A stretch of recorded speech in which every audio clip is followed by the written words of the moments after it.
وای هوا خیلی برفیه. ببینم گیری تو با این ماشین اسقاطی چطور اینقدر خوشحال و خندانی؟ کی؟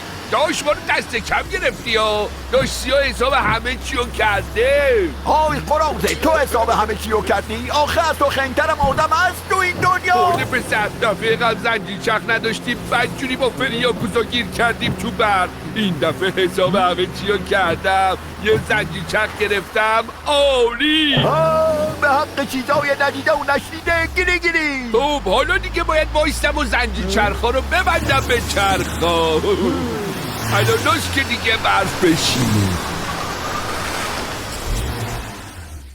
ای بابا این چرا همینطور وایساده داره زنجیر چرخا رو نگاه میکنه؟ نکنه دیوونه شده؟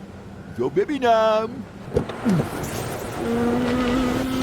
آها چرا خشکت زده؟ برق گرفتته؟ بگو ببینم چته؟ وای خانه پسر عین خر موندم تو گل. بلد نیستم این زنجیر چرخا رو ببندم.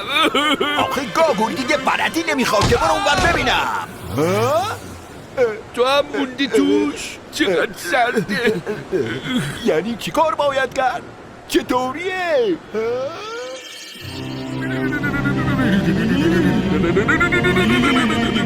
خانه پسر بیچاره این فروشنده این زنجیر چرخه بهم گفت قبل از اینکه بری سفر یه دفعه تو خونه تبریک و بستنشو. منم گفتم اوکیه. ای کوفت اوکی دوریم اینجا و یخ میبندیم. کمک کمک کمک وای کمک رسید. این بنده خدا آمدن کمکمون. خدایا شکره خدایا شکره.